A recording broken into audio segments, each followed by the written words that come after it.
Doomsday fish के समुंदर की गहराई छोड़कर किनारे पर आने की खबरें तेजी से फैलने लगी। कयामत की मछली के नाम से मशहूर इस फिश की असल हकीकत क्या है? क्या ये मछली किसी आफत का पैगाम लेकर आती है? साइंस इसको किस नज़र से देखती है? आइए जानते हैं।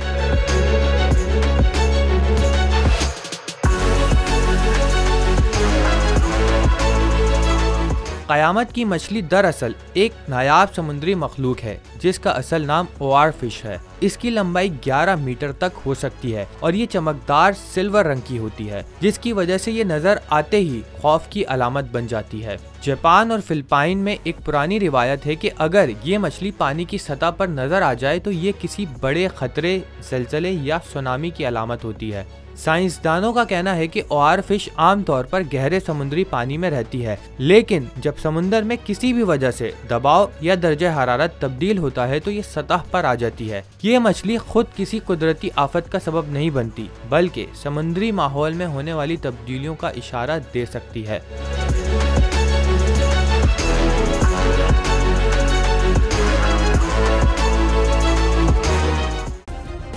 सब्सक्राइब करें और बेल दबाएं ताकि कोई खबर रह न जाए।